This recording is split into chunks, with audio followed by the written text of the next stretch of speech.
Hola, les doy la bienvenida a esta nueva sesión de nuestro curso Monstruos, Mascotas e Insectos, la frontera animal en la literatura. Hoy vamos a hablar de eh, un clásico del horror, digamos, del siglo XX, que es Howard Phillips Lovecraft, y sobre todo del relato La llamada de Cthulhu. Este es el texto que nos va a guiar hoy. Ustedes pueden ver ahí como fondo de pantalla una ilustración de André Walling, donde representa a Cthulhu, un poco como nos lo describe Lovecraft en su relato. Ese personaje que vemos ahí con la antorcha en la mano puede ser perfectamente el marinero noruego Johansen, que sale hacia el final del cuento y del cual ya hablaremos. Bueno, lo primero que quiero pues como discutir o mencionar es un poco por qué estamos leyendo a Lovecraft y en particular este cuento de La llamada de Cthulhu.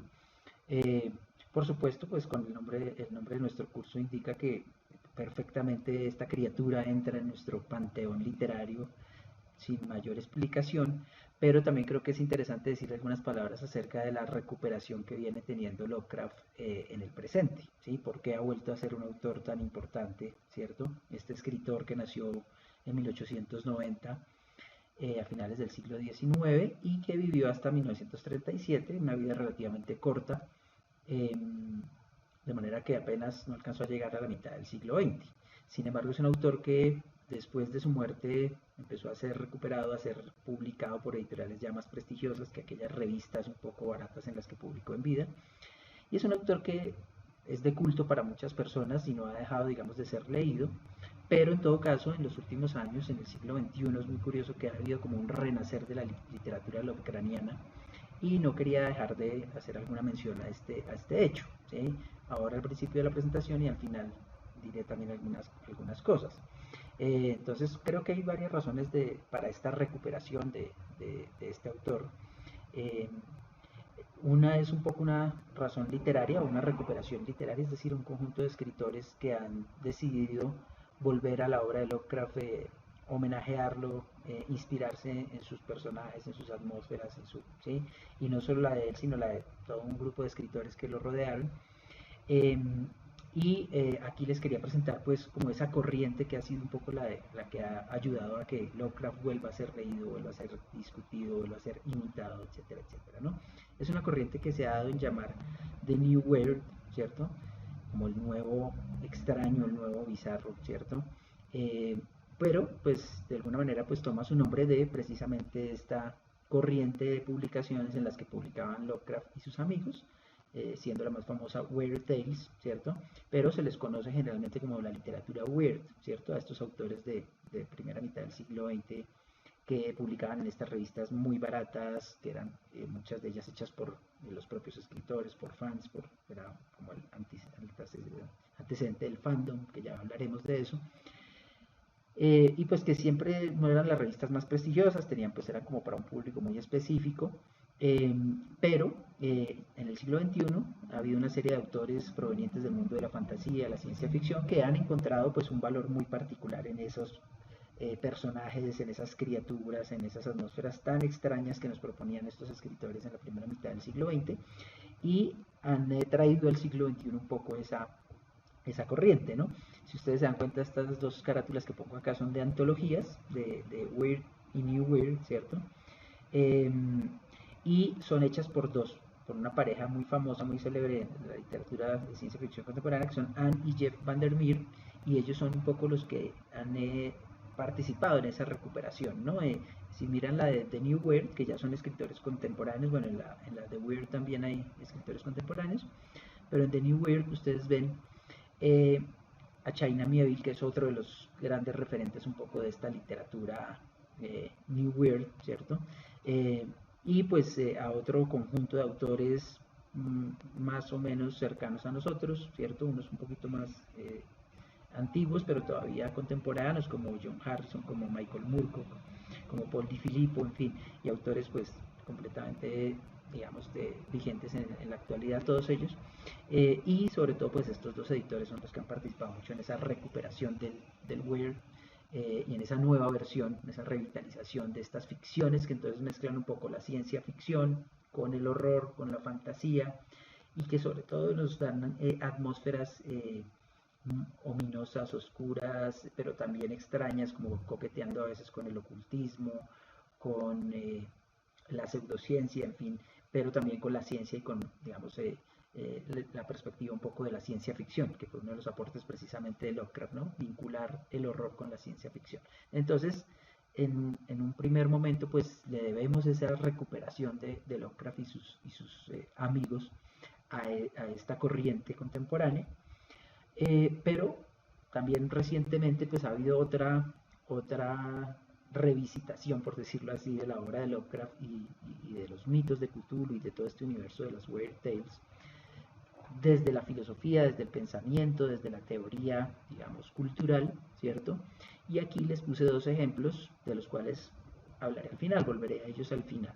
Son, pues, Donna Haraway, que es una teórica muy interesante, muy estudiada hoy en día, visitó Colombia el año pasado, estuvo en Bogotá, y que es una autora que se puede clasificar como feminista o incluso se ha hablado de ciberfeminista, o bueno, ahí es más bien inclasificable, pero sí es una de sus preocupaciones es la cuestión del género, eh, la teoría en torno un poco a cómo entendemos estas cuestiones del género, pero siempre de una manera muy especial, muy particular, conectándolo con la tecnología, con la ciencia, con la biología, eh, en una serie de discusiones de las que hablaremos precisamente al final de esta presentación, y por supuesto con la política, ¿no? Eh, y ella, uno de sus últimos libros, que es en inglés se llama Stay in Trouble, como continuar en problemas o seguir con el problema, le pusieron en español, utiliza una expresión que es el catuluceno, ¿sí?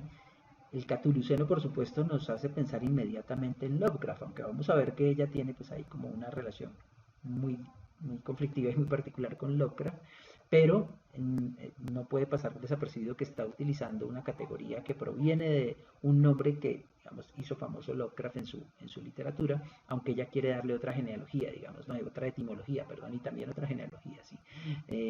Entonces vamos a hablar más adelante, muy corto, pero vamos a decir un poco más de Donna Haraway y su perspectiva de qué es el catuluceno, que puede tener que ver con Lovecraft.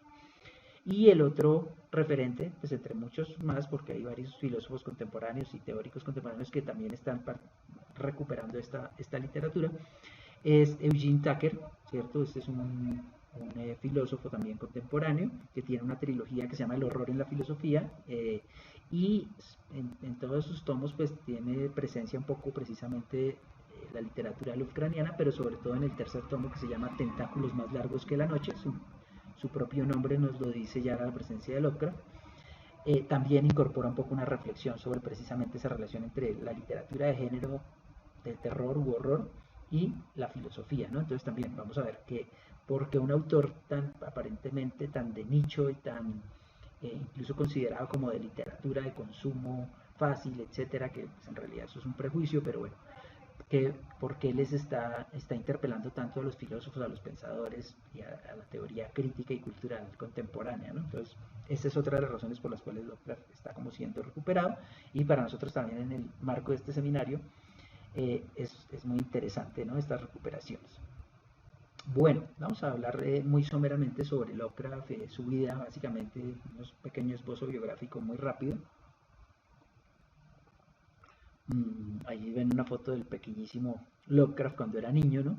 Eh, Lovecraft, pues, es un autor muy curioso. En su vida personal, pues, tiene muchas aristas muy contradictorias, digamos, y también problemáticas.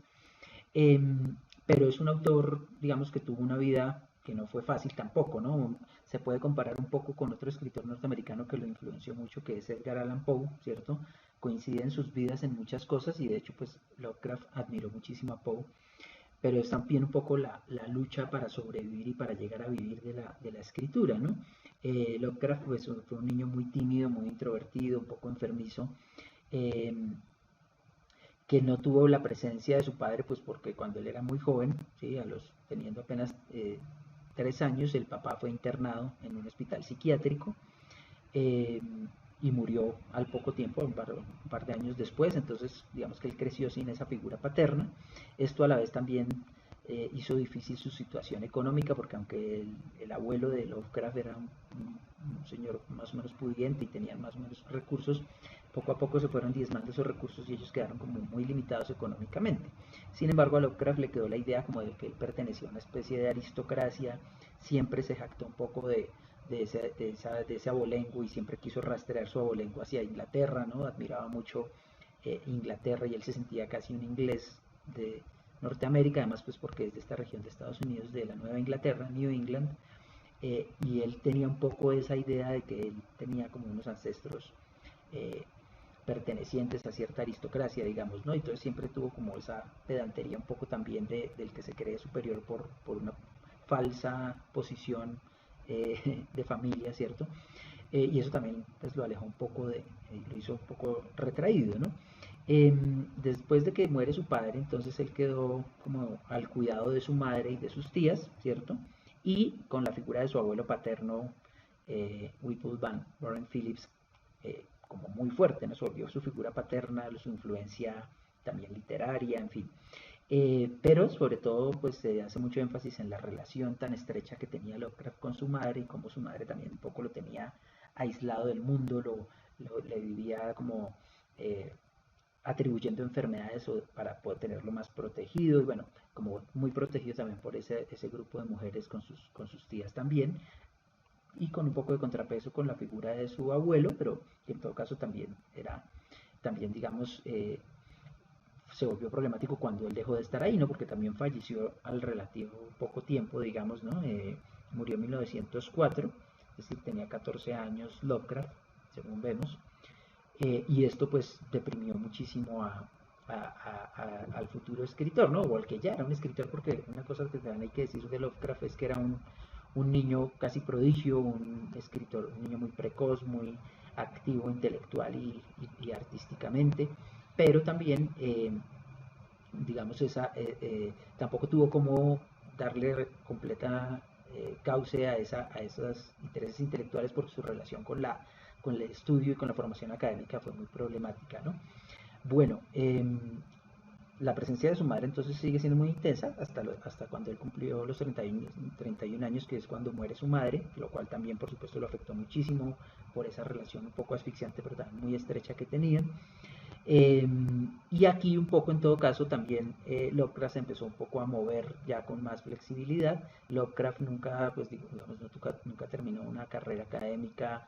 eh, su educación fue muy interrumpida y muy intermitente, a pesar de que siempre mostró como una capacidad muy grande para todo lo que fuera el conocimiento. Tenía unas inclinaciones hacia la ciencia muy fuertes, hacia la astronomía, por ejemplo, que eso también compartió con Edgar Allan Poe. Trabajó en una revista de astronomía mucho tiempo, siendo pues amateur, y otras ciencias, siempre la ciencia le interesó muchísimo, ¿no? Es un autor que se declaró siempre, digamos, ateo, lo cual es muy curioso porque que un ateo haya tenido la imaginación para crear una mitología tan grande, poblada de dioses, pareciera reñir un poco con esa visión de un universo sin Dios, digámoslo, ¿no? Pero vamos a ver que eso también es lo que ha hecho que se recupere a Lovecraft en el presente mucho, como esa capacidad de ver la vastedad del universo y de verlo como vacío de dioses y sin embargo proyectar allá el horror cósmico del que nos va a hablar más adelante, ¿no? Bueno, eh, también, digamos, después de la muerte de su madre, él, en una convención de escritores aficionados, entró en contacto con Sonia Green, que se volvió su pareja, con la cual se casó, y Lovecraft, siendo un autor, digamos, que siempre estuvo girando en torno a esta zona que ahorita les voy a mostrar de Estados Unidos, que es Nueva Inglaterra, y sobre todo de su ciudad Providence, en Rhode Island, ¿cierto? Es la ciudad de él, que lo marcó como en su identidad personal también. Sin embargo, él tuvo, pues por supuesto, hizo viajes en esta región de Estados Unidos y se movilizó por el país también un poco, pero siempre teniendo como pivote Providence. Cuando se casó con Sienna Green se fue a vivir a Nueva York y ese cambio de vida hacia Nueva York pues también, digamos, fue muy conflictivo para él. Por su matrimonio duró muy poco, ¿cierto? Sin embargo, la relación con Sonia no terminó mal, siguieron siendo amigos hasta mucho tiempo después, digamos, todo el resto de la vida de Lovecraft por lo menos, y de Sonia también. Sonia de hecho es una autora también que ha siguió escribiendo después de la muerte de Lovecraft sobre él y valorándolo y recuperándolo. pero se separaron y dejaron de ser pareja, aunque nunca se divorciaron formalmente. Este viaje a Nueva York fue muy traumático para Lovecraft porque hay otro aspecto de la personalidad y de las creencias de Lovecraft que son pues, muy problemático, muy crítico y que siempre se subraya porque es inevitable decirlo. Y que de hecho lo vamos a ver en el cuento, ahorita hablaremos un poco de eso también, y es que Lovecraft tenía unos visos racistas y xenófobos muy marcados. Él sí creía como en una especie de superioridad de la raza blanca, bueno, o de su tradición inglesa, y por ejemplo él veía con desconfianza y hasta temor a todo lo que tuviera que ver con el mestizaje, con razas que se cruzan, con razas distintas a la raza blanca. Entonces, sí, su xenofobia y su racismo no es ningún secreto, siempre se menciona, aunque algunos tratan de matizarlo como que en algún punto de su vida posterior, eh, digamos, ese radicalismo no se difumina un poco, pero la verdad es que siempre está ahí marcando incluso sus relatos, ¿no?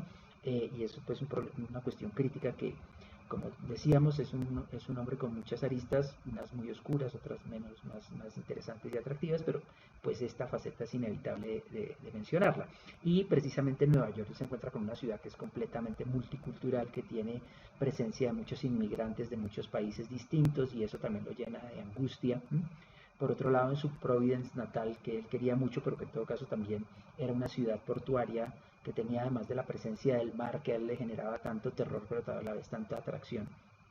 También estaba viendo la llegada de marineros de todas partes del mundo, y por eso los marineros para él son una especie de figuras oscuras, aterradoras, como vamos a ver en este cuento precisamente de la llamada de Cthulhu, y sobre todo por ser de otros países, de otras etnias, de otras creencias, todo eso entre que le generaba rechazo también le generaba cierta fascinación, ¿no? Ese exotismo de otros países, de otras regiones que él realmente pues nunca visitó, ¿no?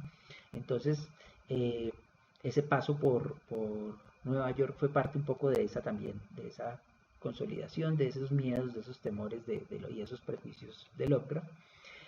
Pero también, digamos que fue un autor que por otro lado tuvo un contacto muy rico con una cantidad de gente, ¿sí? Aunque él mismo se quería vender como un genio incomprendido, aislado del mundo, misántropo, que siempre andaba caminando en las noches porque no quería encontrarse con la gente, muy solitario. En realidad fue también un hombre que tuvo un contacto social muy grande, pero sobre todo a través de cartas, a través de publicaciones, a través de una red de fans de la literatura de terror, de la literatura fantástica y de eso que hemos llamado la weird fiction, ¿cierto?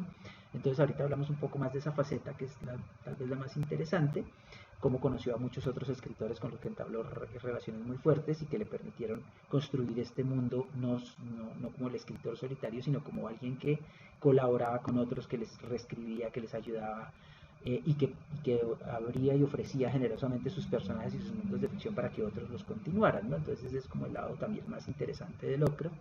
Eh, es un autor que buena parte de su vida se ganó la vida escribiendo para otros o corrigiéndole textos a otros, ¿sí?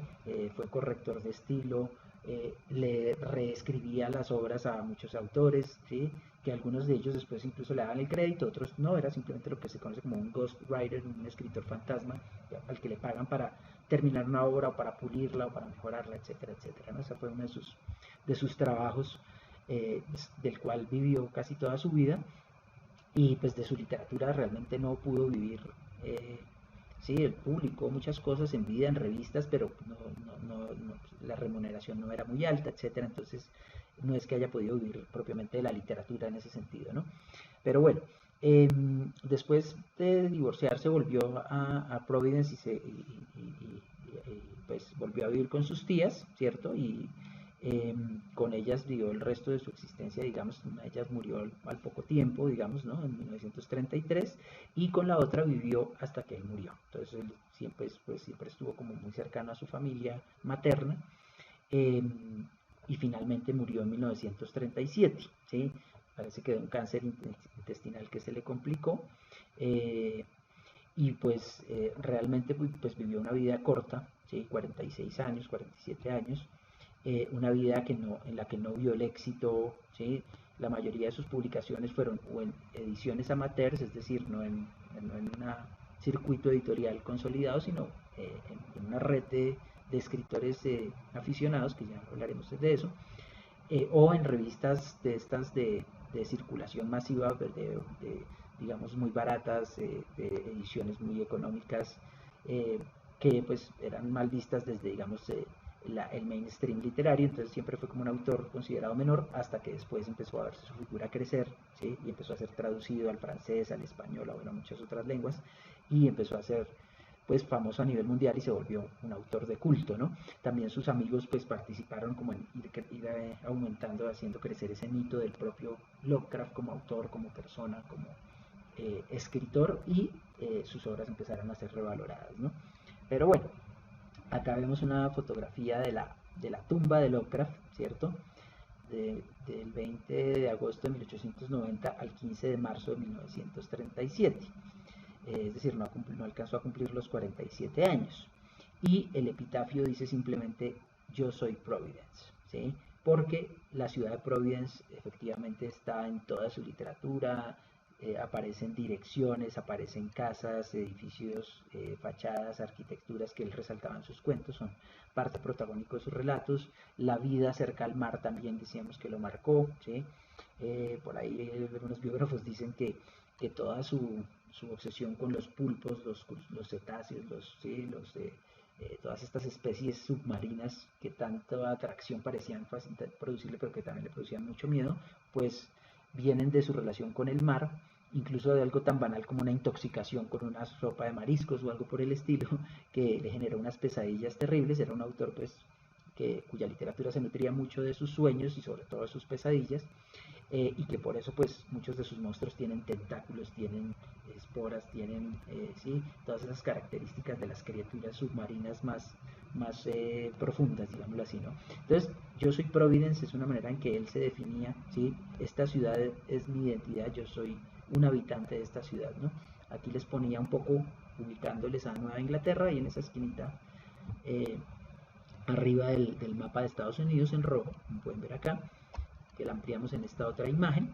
Estos son los estados que forman eso que se conoce como Nueva Inglaterra: Maine, New Hampshire, Vermont, Massachusetts, Connecticut, Rhode Island. Y él está en esa esquinita de abajo que es Rhode Island, ¿no? Donde está la ciudad de Providence, que ustedes también la pueden ver ahí marcada, que se las amplió aquí también, ¿cierto? Entonces, como las tres componentes del estado de Rhode Island, las tres áreas, Providence, Kent y Washington, y ahí está la ciudad un poco de Providence, que fue el hogar y que fue también parte de ese universo mitológico de los mitos de Cthulhu y de, bueno, de muchas otras obras de nuestro escritor de esta ocasión. Bueno, les decía yo pues que Lovecraft publicó en distintos tipos de revistas. Una de las primeras revistas que lo publicó a él fue esta, ¿no? De Argosy, ¿cierto? O de Golden Argosy, también conocida como en otra etapa de la revista. Revistas también un poco pues locales, digamos, tenían cierta distribución en esta región, y fue la primera revista que le abrió las puertas a ser publicado, que era el sueño de Lovecraft, ¿cierto? También, digamos, la publicación, digamos, en la que trabajó y publicó con mucha asiduidad Lovecraft fue este periódico de Conservative, ¿cierto? Aquí vemos una editorial que se construyó en honor a Lovecraft, se llama Necronomicon Press, y esta es una edición del 77 donde hace una reedición de todos los números de 1915 a 1923, donde participó Lovecraft. Otra de las publicaciones, digamos, amateurs, donde publicaba este autor, para que se hagan una idea un poco de qué se quiere decir con publicaciones amateurs. Quiere decir que no son revistas hechas por personas, digamos, que no pertenecen al circuito literario oficial, a la intelectualidad pues oficial de Estados Unidos o de estos estados, sino que son amigos o personas a veces con más o menos formación académica, pero la mayoría son muy, pues, provienen de por fuera de la academia, por lo menos literaria, ¿cierto?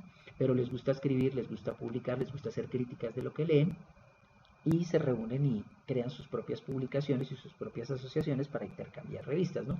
Piensen ustedes que estamos a principios del siglo XX y esto es un primer antecedente de toda la cultura fandom que vemos hoy en día, sobre todo en las redes sociales, en internet, ¿sí?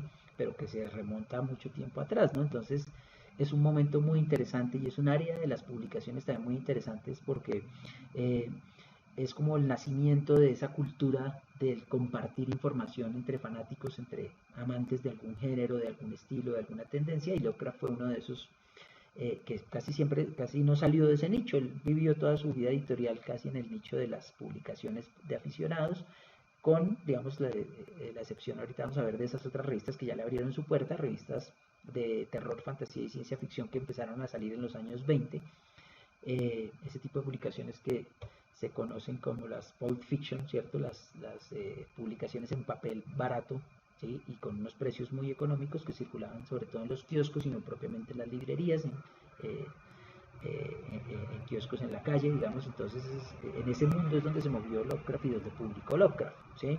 Hoy en día pues lo vemos en unas ediciones muy interesantes en las grandes librerías, pero Lovecraft nunca tuvo eso en vida, ¿sí? Él se movió un poco en este mundo, eh, digamos, del género y del nicho, que también tiene cosas muy interesantes, sobre todo para la época actual, en donde eso circula más que todo por internet, ¿no?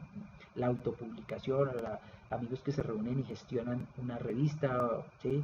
Que se mandan cartas, que están en permanente contacto a través de cartas, es otra cosa muy interesante. Lovecraft a muchos de sus amigos ni siquiera los conoció en persona o los vio una o dos veces, pero eran amistades muy intensas a través de cartas. ¿Sí? Hoy en día pues seguramente estarían conectados por las redes sociales, por chat, etcétera, que lo facilitó la tecnología, pero en su época pues era todo el circuito del correo, de los correos nacionales, ¿cierto? Y de las publicaciones en papel hechas por aficionados, ¿no? Entonces él perteneció a la Asociación de Prensa Amateur o Aficionada, en realidad fueron dos asociaciones, incluso que a veces tenían conflicto entre ellas, pero él se movió en ambas y dirigió muchas veces estas asociaciones, fue director de ellas, ¿no? Entonces su vida editorial pues tuvo mucho que ver con estas publicaciones, ¿no?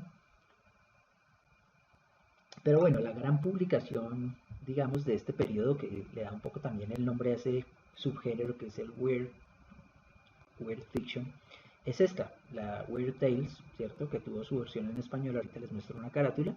Aquí vemos algunos de los números, en todos ellos aparece Lovecraft, alguna historia de Lovecraft, ¿sí? Por ejemplo, en la primera de marzo, eh, ven ustedes que está publicado Herbert West Reanimator, que es uno de los cuentos de Lovecraft que ha sido llevado al cine. Es una película pues de estas de serie B de los 80, pero que tiene cosas interesantes, y está pues no es tan pegada al relato original, pero pues está inspirada o basada en el cuento de Lovecraft, y esta apareció por ejemplo en esta revista Weird Tales. Eh, en el ejemplar que ven al lado y en la mitad de la pantalla también aparecen unos sonetos de Lovecraft, porque uno no asocia generalmente el género del horror o de esto extraño o bizarro con la poesía, pero también publicaban poesía, y de hecho Lovecraft tiene poemas muy interesantes. Hay una recopilación en español que ya se las mostraré. También publicaba mucha poesía, y estas editoriales, estas ediciones también sacaban poesía, ¿no? Lo mismo en la última que ven ahí en el lado derecho de la pantalla, ¿cierto? Otra que también nos anuncia eh, una obra de Lovecraft, o una recuperación de Lovecraft de uno de sus seguidores amigos, que es August Derleth, ¿cierto? Que es uno de los que sistematizó los mitos de Cthulhu. Bueno, ahí tenemos algunos ejemplares de la revista Weird Tales donde publicó tanto Lovecraft. Esta es una versión de las traducciones que se hacían de estas revistas en español, ¿cierto? Y donde aparece precisamente uno de los textos de Lovecraft, uno de los relatos, La sombra sobre Innsmouth, en esta publicación. Y aquí al lado derecho de la pantalla les puse una recopilación ya reciente que se hizo pues ya en el siglo XXI, digámoslo así, de todos los poemas que publicó Lovecraft en Weird Tales, ¿sí? Y le ponen precisamente Weird Poems, ¿sí? Los poemas bizarros o extraños de Lovecraft que aparecieron en esta revista, compilados y con una introducción de Stephen Jones, ¿no? Entonces, para que veamos cómo se recuperan todas las facetas del escritor, pero también cómo su poesía, su literatura en general estuvo muy estrechamente relacionada, sobre todo con esta publicación, con esta revista. Bueno, les decía yo pues que Lovecraft entonces fue un autor que tuvo eh, una red de amigos con los que coescribió, colaboró, ¿sí? Corrigió, etcétera, etcétera. Muchos de ellos pues eran sus admiradores, se llamaba el círculo de Lovecraft porque él era como el papa de ese círculo, ¿cierto? Pero todos estos son escritores muy interesantes que también tienen una obra propia, así como tienen obras que nutren los mitos de Cthulhu y el universo lovecraftiano, ¿no? En esta edición que les había mostrado yo eh, alguna vez en clase, los mitos de Cthulhu, de Alianza Editorial, aquí hacen una antología de textos que las hace Rafael Llopis hace ya varios años, pero se ha reeditado varias veces esta obra, y aquí aparecen en esta antología tanto los textos de Lovecraft como de muchos de sus amigos o también de sus influencias, ¿no? Entonces eh, está organizada como los precursores, que son los autores que lo inspiraron, los mitos propiamente dicho, tanto escritos de Lovecraft como de algunos de sus amigos, ¿no? Eh, y en el libro tercero, mitos póstumos, escritos hechos después de la muerte de Lovecraft por algunos de sus amigos o por seguidores ya de la tradición Lovecraftiana, ¿no? Entonces, este es un universo que ha seguido creciendo y que es una creación colectiva también, aunque por supuesto pues la presencia de Lovecraft siempre es muy fuerte, pero en realidad esto es obra de muchos nombres, ¿no? Entonces aquí les puse como el círculo más importante con algunas imágenes de ellos. ¿No? Este es Robert Bloch, que también tiene toda una literatura personal, Robert Howard, Clark Ashton Smith, que incluso Lovecraft admiraba mucho la obra de Clark Ashton Smith, era una admiración mutua muy cercana. August Derleth, que era como el discípulo más fiel de Lovecraft, que fue el que trató de sistematizar los mitos después y también continuó sus historias en su propia ficción, pero también tiene pues toda una obra propia. También tiene unas obras como más en el estilo de Sherlock Holmes, por ejemplo, de literatura policíaca. Henry Kuttner, ¿sí? Donald Wandrei, Frank Belknap Long, en fin, todos estos eran los amigos de Lovecraft, algunos de ellos con ellos se conoció personalmente, otros se conoció a través de cartas, pero eran el círculo estrecho de lo que se conocía como el círculo de Lovecraft. Y algunas fotos, precisamente Lovecraft con Frank Belknap Long en 1931, una de esas reuniones o encuentros que hacían de editoriales aficionadas o del género. Sí, este también es con Belknap Long. Aquí lo vemos con otros dos de ellos, está Bernard Long y está otro de ellos que creo que es, no estoy seguro cuál es el otro, pero bueno, son fotos un poco que ustedes encuentran por ahí en las biografías de Lovecraft, donde esas reuniones que eran escasas pero que eran muy ricas y donde se creó una amistad muy fuerte a pesar de que no se estaban viendo todo el tiempo, ¿cierto? Entonces, eh, la amistad y la escritura a varias manos fue fundamental en la obra de Lovecraft, ¿no? Bueno, aquí quería mencionarles un poco los autores que influenciaron a Lovecraft, ¿cierto? Siendo el primero de ellos Edgar Allan Poe. ¿Sí? Lovecraft tiene palabras muy elogiosas para Poe, siempre dice que es el gran escritor de Estados Unidos, el que llevó a un nuevo nivel la literatura norteamericana. Y es un autor que él empezó imitando abiertamente. Él decía, no, pues yo quiero escribir como Poe, y su primera etapa toda está muy inspirada en Poe y nunca dejó de admirarlo, solo que después pues, tuvo otros referentes, pero siempre tuvo la presencia de Edgar Allan Poe muy cercana. Esta es la compilación de los cuentos que Poe alcanzó a publicar ya como volúmenes en vida, ¿no? Los cuentos de lo grotesco y lo arabesco, muy famosa. Y una novela que también influenció muchísimo a Lovecraft, que es la narración de Arthur Gordon Pym, ¿cierto? No solo a Lovecraft, sino a muchos otros escritores, a Julio Verne, por ejemplo, que eso es la única. Poe solo escribió dos novelas y esta es la más conocida. Es una novela que tiene que ver con viajes, pues un poco de ese género de la literatura del mar también, pero entonces es una trayectoria, un recorrido que hace Arthur Gordon Pym hasta que se encuentra ya como en los confines del Ártico, también anunciando un poco lo que va a hacer después Lovecraft con esas criaturas que ubica allí, ¿sí? Y que tiene, digamos que impresionó muchísimo a Lovecraft, y casi muchos dicen que esta otra novela, En las montañas de la locura, cierto que también hemos ya hablado de ella, ustedes pueden ver acá en pantalla, pues es casi una continuación o un cierre de la novela de Arthur Gordon Pym, que para muchos quedó como inconclusa, ¿no? Como que no tiene un cierre narrativo propiamente, Entonces el mismo Julio Verne también incluso hizo un intento por terminarla. Ese sí es realmente un intento de hacer una continuación que se llama La Esfinge de los Hielos, pero bueno, tema aparte. Pero Lovecraft admiraba muchísimo a Poe, incluso ya después en otra obra más relacionada con los mitos de Cthulhu, esta novela lo siguió influenciando muchísimo, ¿no? Otro autor que es muy interesante, Lord Dunsany, un autor escocés, un autor europeo, pero de estos que tanto admiraba Lovecraft precisamente, es una influencia muy fuerte en un segundo momento de su creación literaria. En Lord Dunsany encontró Lovecraft como la capacidad de crear precisamente un universo mitológico, como con esas atmósferas de tiempos pretéritos muy antiguos, con criaturas fantásticas, pero también un tono muy poético y una recreación muy poética de esos universos, ¿cierto? Aquí les puse un par de ediciones de Lord Dunsany. En español, de la editorial Valdemar, que publicó Cuentos de un soñador y otras fantasías, y la editorial Ciruela, que publicó En los confines del mundo, además de otras obras de Lord Dunsany, ¿no? Es un autor que se lee bastante, está bastante traducido. Y la otra influencia inmensa, sobre todo en la época ya de los mitos de Cthulhu, es Arthur Machen. Arthur Machen en general, toda su obra, aquí simplemente les puse dos referentes de las traducciones que existen en español, ¿no? Nuevamente las editoriales Ciruela y Valdemar son protagonistas en este género, aunque pues, hay muchas otras que los publican también, pero aquí hay por lo menos un par de los libros que se han publicado de Arthur Machen en español. Por acá yo tengo otro que también les quería mostrar, que es este, Un fragmento de vida. Ustedes ahí reconocen ya la editorial Ciruela, las ediciones Ciruelas. Ciruela, pues que en esta época tenía esta colección Ojos sin párpado, que muy bonita y muy interesante, que publicaba muchos de estos autores, ¿no?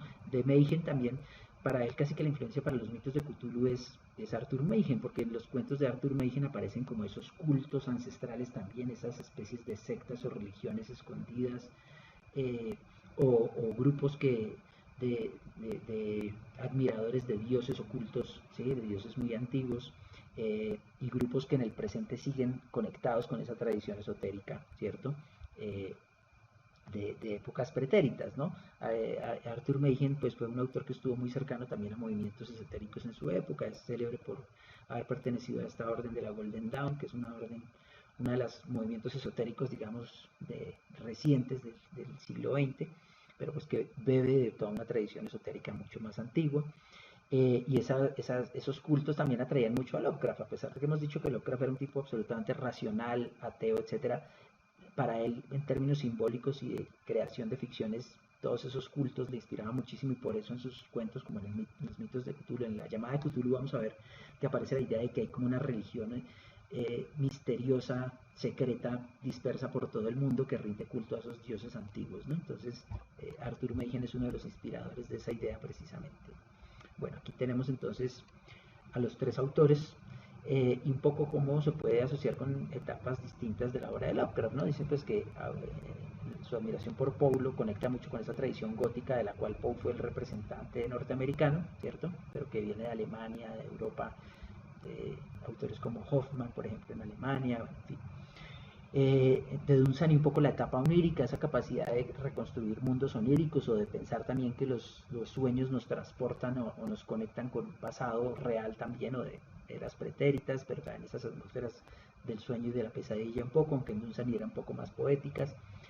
Y en Mayhem en la etapa de Cthulhu, por lo que les decía, un poco de esa conexión con sectas, grupos, cultos ancestrales, criaturas llamadas dioses, porque no se les encuentra otro nombre, en fin, bueno, ahí tenemos un poco por qué son tan importantes esos autores en la obra de Lovecraft. Y este es otro autor que también influenció muchísimo a Lovecraft, Algernon Blackwood, ¿sí? En la antología de Llopis aparece un cuento que es muy famoso de Blackwood, que recupera como un personaje mitológico de los nativos americanos, que es el Wendigo, que después ustedes van a encontrar incluso en videojuegos, bueno, en películas. El Wendigo es un personaje que ha trascendido como ese folclore, y precisamente en gran medida gracias a Blackwood. Pero Blackwood tiene, pues por supuesto, muchas otras obras que también influenciaron muchísimo a Lovecraft, entre ellas la que utiliza como epígrafe para la llamada de Cthulhu, que ya vamos a verlo, ¿no? Aquí les puse un par de los que ha publicado precisamente también en El Ojo Sin Párpado, la editorial Ciruela. Esta es una colección que ya dejó de existir hace mucho tiempo. Hoy en día es muy difícil encontrar los títulos que ya no se consiguieron, ¿cierto? Pero que fue una colección muy importante para el género de terror, gótico, etcétera, ¿no? Bueno, entonces aquí un par de títulos de Blackwood, La Casa Vacía, El Valle Perdido. Este fue otro escritor que también influenció muchísimo a Lovecraft, William Hodgson, que es un autor que también escribió como fue el antecedente de ese horror cósmico o ese horror sobrenatural del que vamos a hablar mucho con Lovecraft, ¿no? Esta obra en particular, La Casa en el Límite, por ejemplo, es una novela muy interesante que nos pone precisamente en una casa como que conecta como con un plano de realidad mucho más amplio, nos lleva como eones en el futuro, nos muestra como ese vacío cósmico también poblado de como unas especies de infiernos en vida, llenos de demonios, de criaturas, hasta que nos lleva un poco al límite del tiempo y del espacio. Este es un autor que también tiene una influencia muy fuerte en Lovecraft.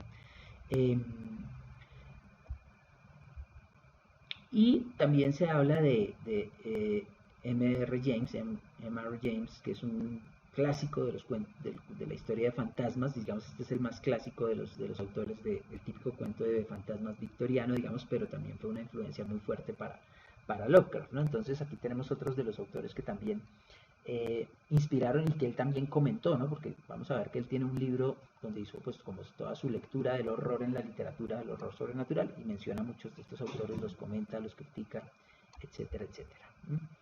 Bueno, esta es una clasificación que encuentran ustedes por ahí, pero que pues muchos también discuten, que no es tan claro, digamos, esos ciclos, pero bueno, quería pues, traerlo a colación un poco para que viéramos también cómo ubicamos otros de los cuentos, aparte de los mitos de Cthulhu, ¿no? Entonces está el ciclo onírico, que son relatos basados en las tierras del sueño, muy influenciados por Lord Dunsany, ¿no? Como por ejemplo La Nave Blanca. Después el ciclo de Nueva Inglaterra, donde digamos, él aprovecha el paisaje circundante a la zona del país donde vivió, en cuentos, por ejemplo, como El color que cayó del cielo, que es un cuento muy interesante porque ahí también se ve ya la influencia de la ciencia ficción. Es un cuento donde la presencia maligna ya no es un demonio, ni es un fantasma, ni es un vampiro, sino es un meteorito que cae del cielo y que emana una especie de radiación, que es ese color del que habla el título del cuento, y es como también un error deslocalizado, ¿no? No hay una entidad concreta, sino como que esta emanación del meteorito va contaminándolo todo y todo se vuelve siniestro en contacto con esa radiación. Y pues hay unos científicos que quieren estudiar el meteorito, etcétera. Ya hay una preocupación por dar un sustento científico a ese horror cósmico, ¿no?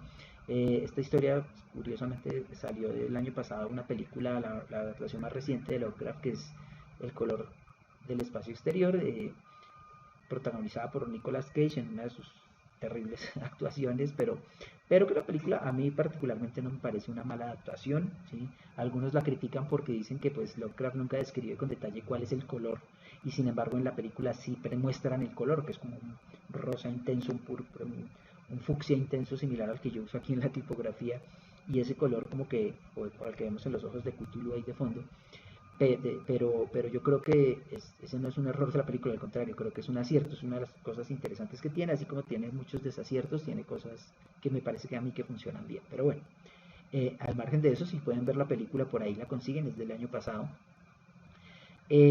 Ciclo de las civilizaciones perdidas, que en todo caso no se desconecta de los mitos de Cthulhu, ¿no? Siempre esa idea de la ciudad sin nombre, como de volver a tiempos pretéritos muy lejanos, la idea de que antes de la datación oficial de la presencia de lo humano en la Tierra, existían otras civilizaciones antes. Esa es una idea que él también toma mucho de la teosofía y de estas creencias esotéricas de las que nos habla también en la llamada de Cthulhu. Como que ha habido varias generaciones de civilizaciones en la Tierra y que nosotros solo conocemos la última, ¿no? Bueno, está inspirada un poco también de este ciclo. El ciclo de Randolph Carter, que es un personaje que pone en un cuento y después desarrolla varios relatos con él, ¿cierto? Y finalmente el ciclo de los mitos de Cthulhu, donde encuentra de Cthulhu. Yo siempre le he dicho Cthulhu, pero parece ser que la pronunciación correcta es Cthulhu, vamos a decir Cthulhu de aquí en adelante, o Cthulhu incluso, ¿no? Bueno, No hay pronunciación correcta, porque es una palabra que se inventó Lovecraft, que proviene de una lengua arcana también. Bueno, aunque él sí escribió varias veces cómo debería pronunciarse, por lo menos en inglés, ¿no? Y los que dicen que es Cthulhu se inspiran un poco en esas ideas de Lovecraft. Entonces vamos a hacerles caso. Y son los relatos donde aparecen estos dioses, los dioses primigenios sobre todo, que fueron los que creó Lovecraft, y otros dioses que van apareciendo después, los arquetípicos, los exteriores, bueno, ya hablaremos de ellos un poco más. Entonces, este es un poco el marco general de la obra de Lovecraft. Aquí les quería mostrar como algunas de las ediciones más recomendables en español, ¿sí? Que son, esa primera que aparece es un libro que creo que vale la pena tener, además es una edición anotada por Leslie Klinger. Leslie Klinger es un especialista, que su formación propiamente inicial no es literatura, es un especialista en literatura, sobre todo literatura inglesa del siglo XIX, la literatura victoriana. Él empezó sobre todo haciendo ediciones comentadas de las obras de Arthur Conan Doyle, de todo el ciclo de Sherlock Holmes, pero también ha hecho Drácula anotado, hizo Frankenstein anotado, y uno de sus últimos trabajos fue hacer las ediciones anotadas precisamente de Lovecraft, ¿no? Ya sacó un segundo tomo, este es el primer tomo, no es una edición integral, sino es una selección de relatos que hizo el mismo Klinger y que los comentó por considerarlos los más importantes. Entonces tiene una super introducción, viene con imágenes, viene con notas a pie de página explicándonos todo el contexto de las obras, en fin. Y ya salió el segundo tomo, que tampoco completa toda la narrativa de Lovecraft, pero que sí está ya pues, buena parte de su corpus casi completo en esos dos tomos, que en español los tradujo y los publicó la editorial Akal.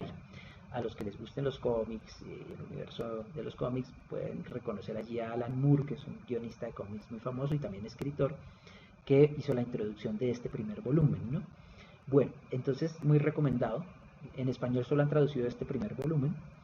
Y la otra gran edición de los cuentos de Lovecraft en español creo que es la narrativa completa publicada por la editorial Valdemar, que fue de donde la edición que el texto que ustedes leyeron de La llamada de Cthulhu es tomado de esta edición. Entonces ven ustedes ahí dos tomos muy gordos, ¿sí? Donde están todos los relatos, la narrativa completa de Lovecraft, ¿no? Incluso esas que son casi novelas cortas también están allí.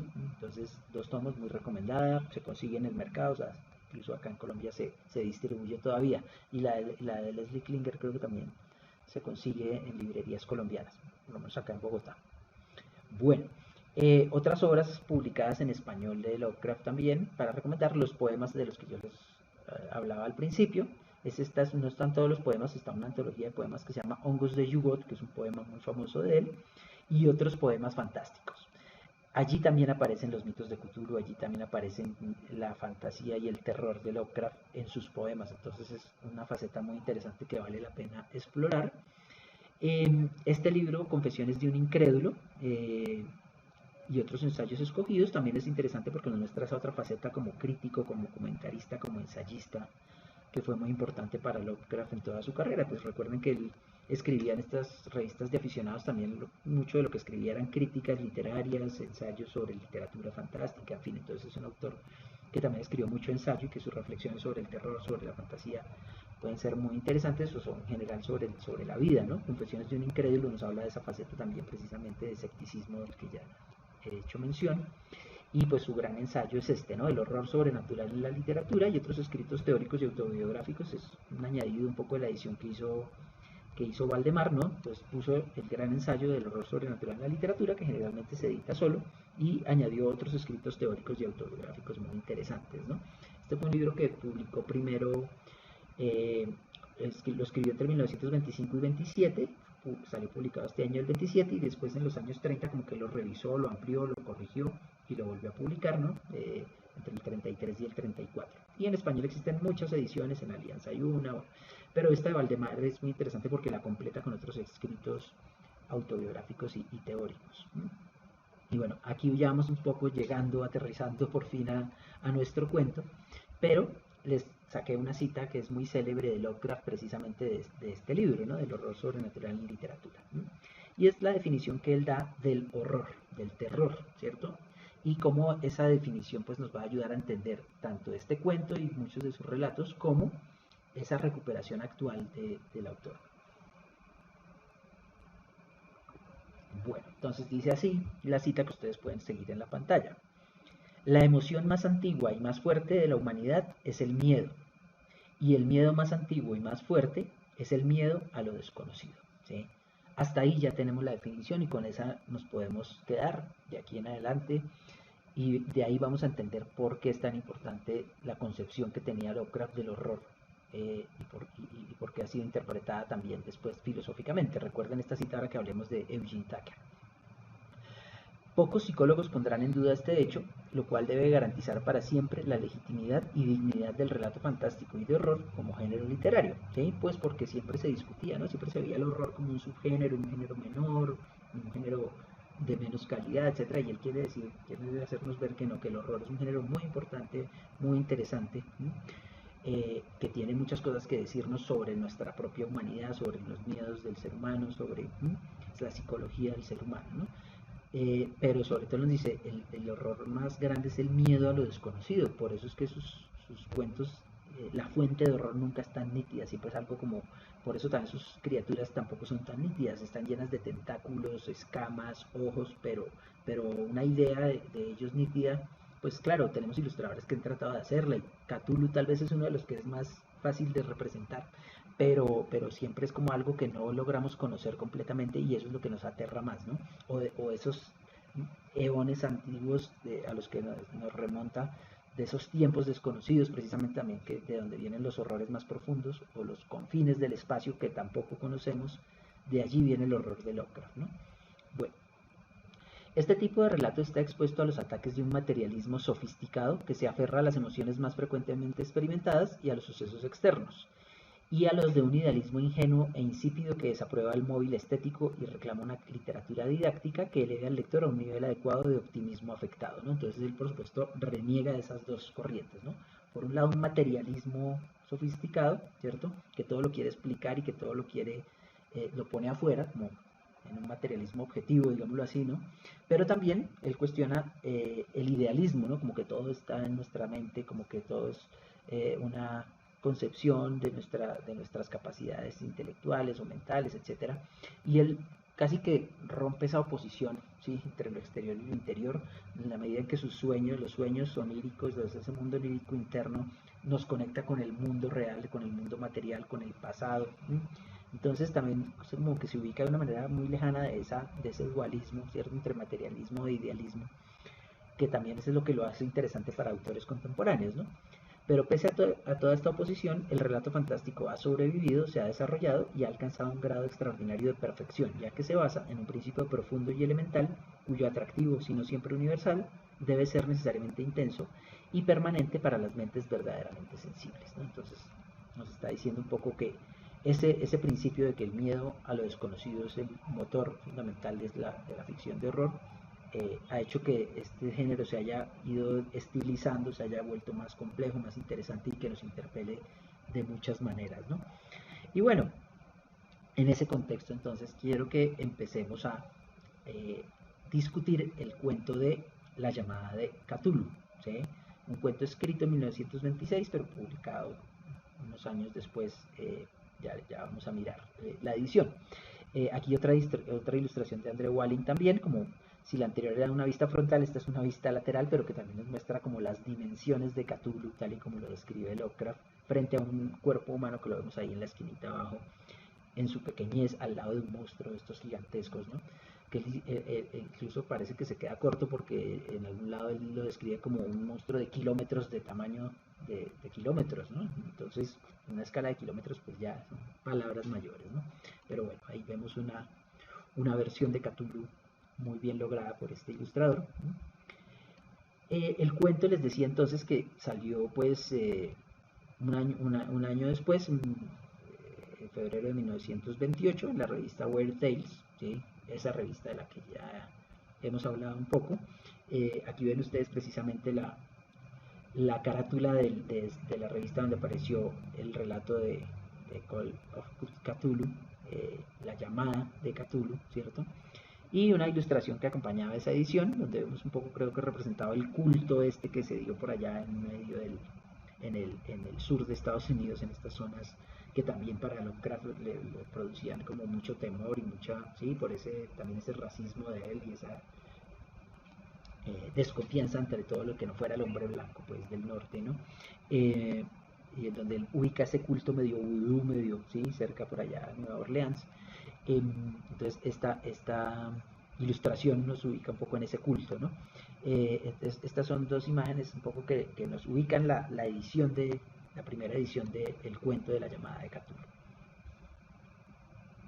Y bueno, habíamos mencionado al señor Algernon Blackwood. Aquí vemos una de las ediciones de la compilación de la obra de Blackwood, y vemos una de las novelas de Blackwood que precisamente es las que nunca han traducido al español, quién sabe por qué, pero es una de las novelas que más fascinaba a Lovecraft, ¿no?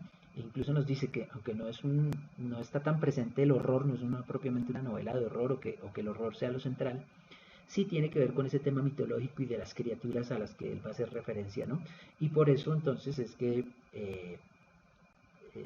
Lovecraft toma el epígrafe de esta novela, una novela que se llama El Centauro, ¿cierto? Por ahí para los que están trabajando el tema de los centauros de pronto puede ser interesante.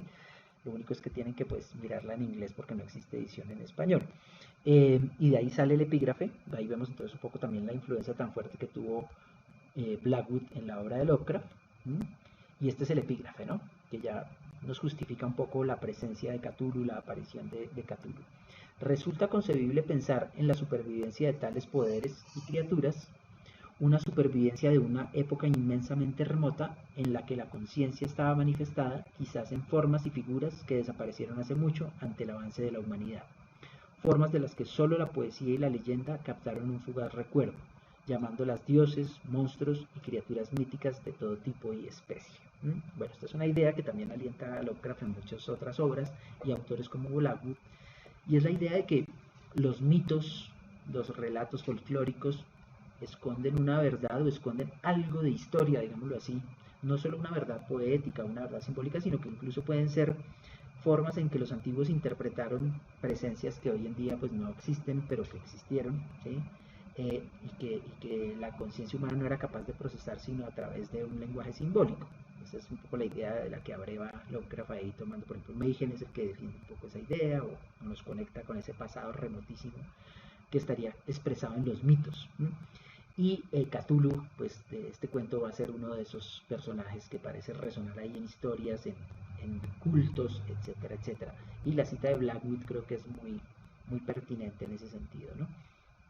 Bueno, entonces el cuento de la llamada de Cthulhu es tal vez como creo yo, a mi juicio, yo no he leído toda la obra de Lovecraft, no conozco todos los relatos, pero me he ido ahí como ubicando en ese mundo de ficción. Y me ha parecido de los que he leído que el de Cthulhu es una muy buena entrada porque pues abiertamente ya está como toda la idea de base de que son los mitos de Cthulhu, ¿no? Esa idea de que hay unos dioses primigenios que siguen estando presentes en la tierra, pero que están dormidos, que están ocultos, que están dispersos y que están sellados, que están encerrados también para protegernos un poco de ellos, pero que en algún momento, cualquier momento pueden despertar de su sueño profundo y volver y nos veremos enfrentados a ellos, ¿no? Y la idea de que esos dioses se contactan con los seres humanos a través de los sueños, que tienen como una influencia muy fuerte sobre las personas a través de los sueños. Entonces esa idea también está muy presente en los mitos de Cthulhu y en este relato particularmente, ¿no?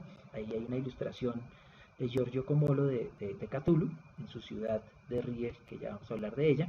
Y estas son las tres partes del relato, espero que lo podamos discutir más en detalle pues con ustedes, es un relato tiene como tres líneas narrativas o tres momentos, cada uno de ellos está protagonizado por personajes distintos, ¿cierto?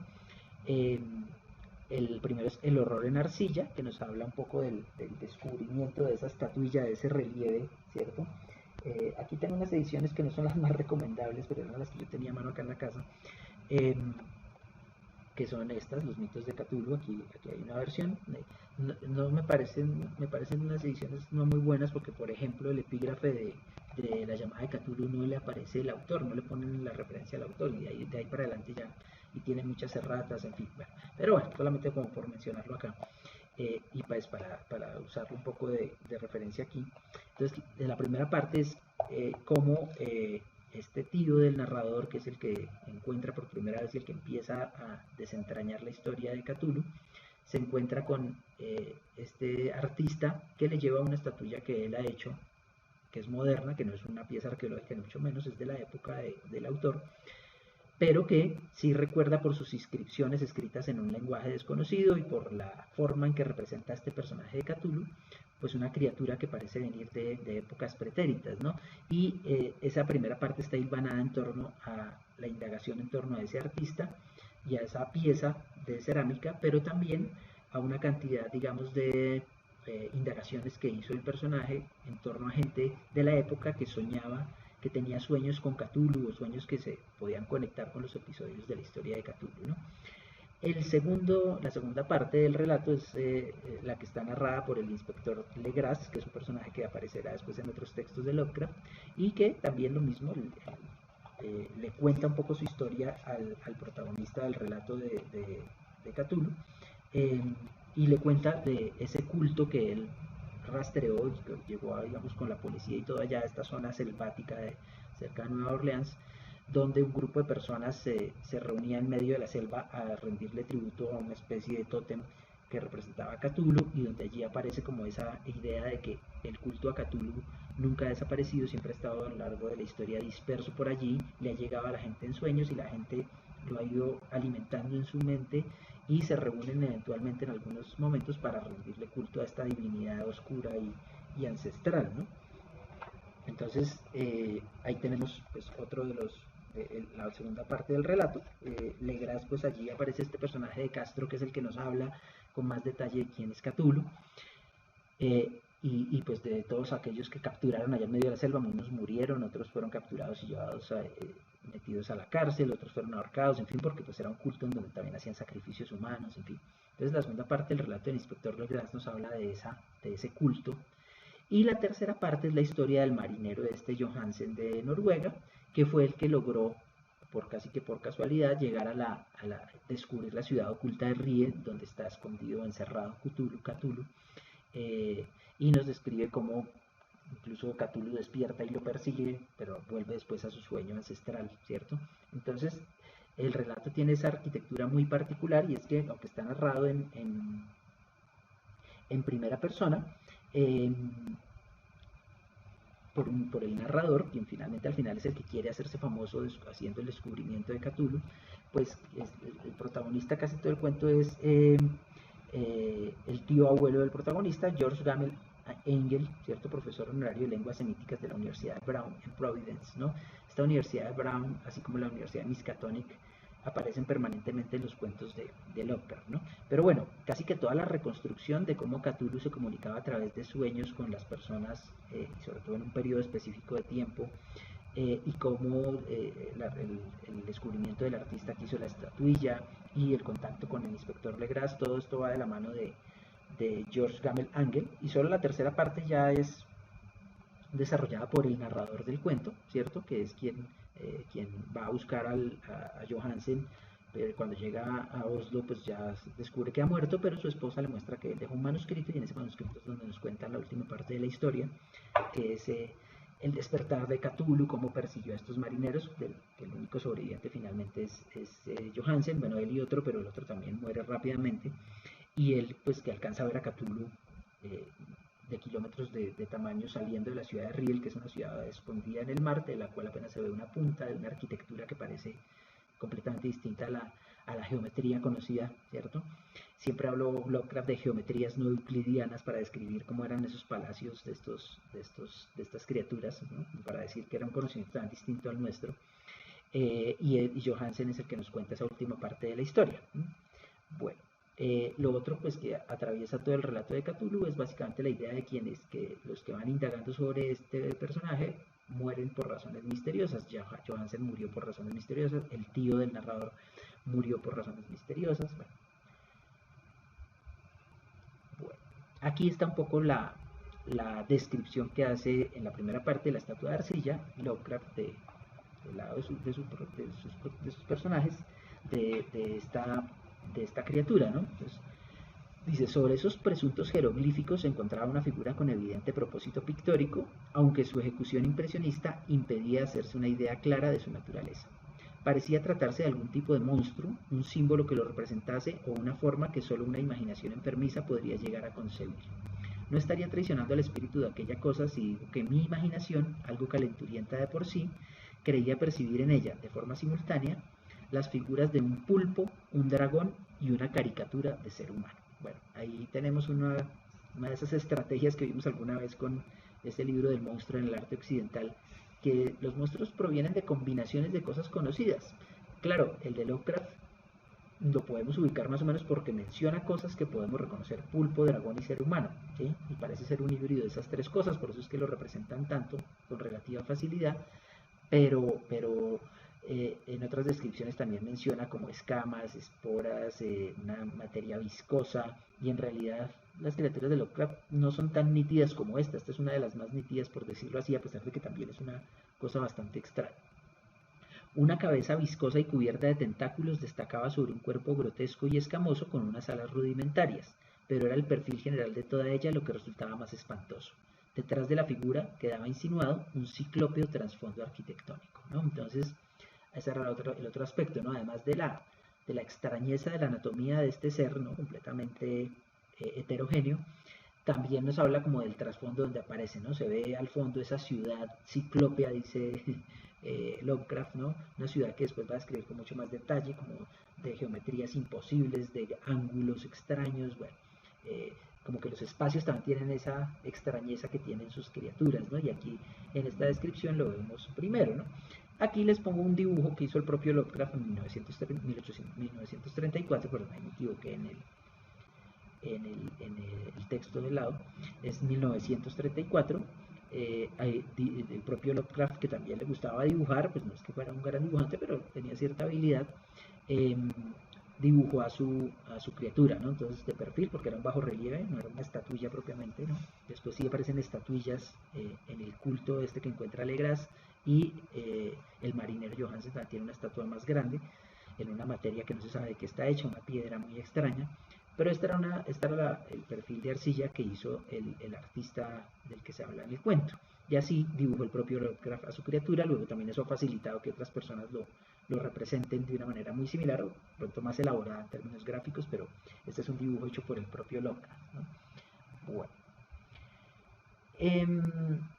Y aquí aparece la invocación. Esta es la llamada de Cthulhu propiamente, ¿no? En ese idioma extraño, ancestral, del cual también se nos dan algunas indicaciones de cómo se debe pronunciar, pero que bueno, yo no me voy a arriesgar a pronunciarlo ni mucho menos, pero nos interesa sobre todo su traducción, ¿no? En su morada de Rile, el difunto Cthulhu espera soñando, dice la frase, que es como un mantra, ¿no?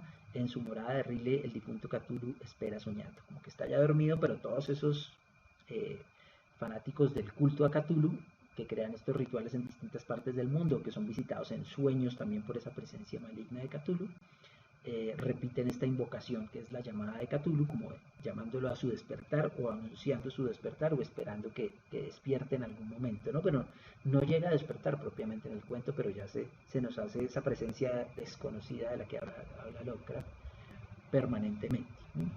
Y bueno, en el relato de Legras, el inspector Legras, aparece este personaje Castro, ¿sí? Nuevamente allí es donde pues, se le escuela el racismo y esa xenofobia a Lovecraft. Todo el tiempo dice que estos personajes malignos son mestizos de sangres mezcladas o son negros, y siempre habla como con cierto casi asco de los mestizos y de los negros, ¿no? Con esa desconfianza por lo menos, que es los visos inevitablemente que se noten del racismo de Lovecraft.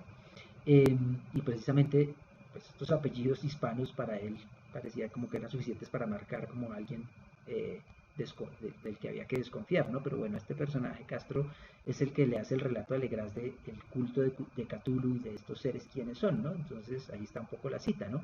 Ha habido épocas remotas en que otros seres que vivían en sus grandes ciudades gobernaban la tierra. Ellos murieron muchas eras antes de la aparición del hombre, pero existen ciertas artes que pueden hacerlos revivir cuando las estrellas estén de nuevo en la posición propicia dentro del ciclo de la eternidad. Efectivamente, ellos habían venido a las estrellas y habían traído consigo sus imágenes. Bueno, estos primigenios no estaban compuestos del todo de carne o sangre, tenían forma, cosa que quedaba demostrada en aquella efigie esculpida en las estrellas, pero esa forma no estaba hecha de materia. Siempre que las estrellas estuvieran en posición, podían saltar de un mundo a otro o a través de los cielos, mas cuando las estrellas no eran propicias, ellos no podían vivir. Pero aunque no pudieran vivir, tampoco morirían realmente. Todos yacen en moradas de piedra en la gran ciudad de Rile, protegidos por los hechizos del omnipotente Cthulhu, en espera del día de la gloriosa resurrección en que las estrellas y la tierra les sean de nuevo favorables. Bueno, son criaturas cósmicas también cuya vida y cuya posibilidad de manifestarse en este plano, por decirlo así, depende de una alineación de las estrellas, ¿no? Entonces también es un horror cósmico porque estas criaturas saltan entre mundos alternativos o entran a nuestro universo o se pueden materializar cuando hay una cierta configuración de los astros, ¿no? Entonces de ahí un poco esa idea también, digamos, cosmológica de este horror, ¿no? Esta imagen de Castro que les puse ahí es sacada de una adaptación a novela gráfica que hizo Michael Sigerlich hace relativamente poco, pues no es tan antigua, y esta es su versión de Castro, ¿no? De este personaje que es entrevistado por Legras. Y bueno, aparece también en La llamada de Cthulhu un tema que es muy célebre de la obra de Lovecraft, que es este libro imaginario, un libro que no existe, ¿cierto? Que se inventa Lovecraft, pero que mucha gente llegó a creer que sí existía de hecho, ¿no? Que es el Necronomicon. Claro, ustedes van a encontrar en librerías libros que se llaman así, el Necronomicon, pero que en realidad son, ¿sí? Bueno, aquí por lo menos en esta fueron honestos y pusieron Necronomicon, los mejores relatos, ¿sí?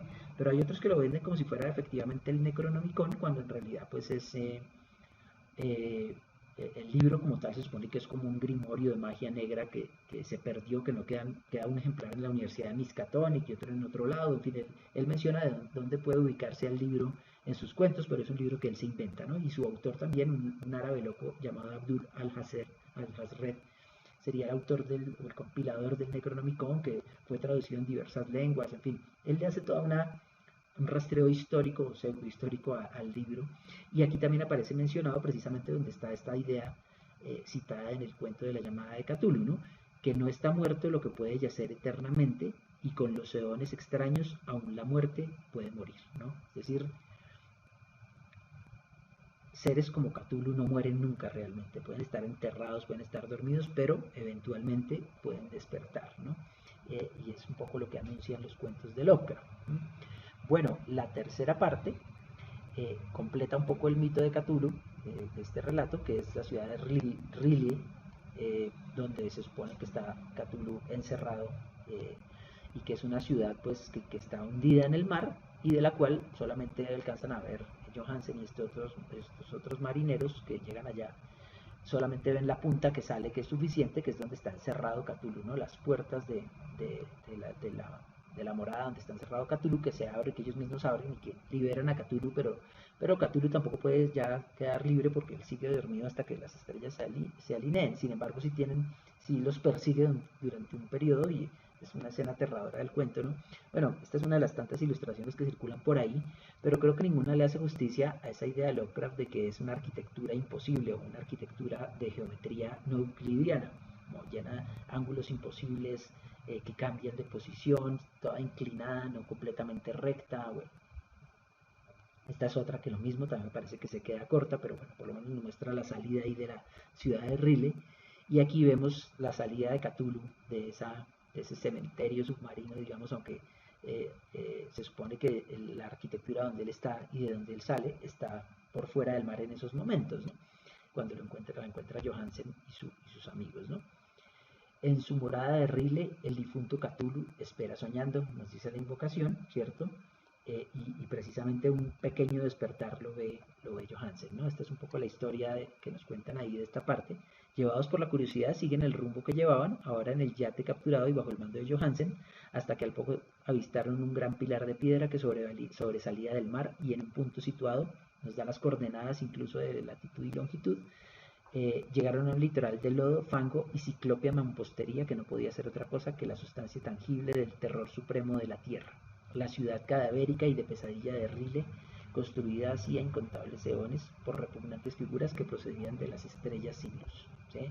Allí yacían el gran Cthulhu y sus hordas, ocultos bajo bóvedas cubiertas de fango verdoso, enviando de nuevo, tras incalculables ciclos temporales, aquellos pensamientos que extendían el miedo por los sueños de los más sensibles, a la vez que apremiaban a sus fieles a lanzarse en pos de un peregrinaje por su liberación y la restauración de su imperio en la tierra.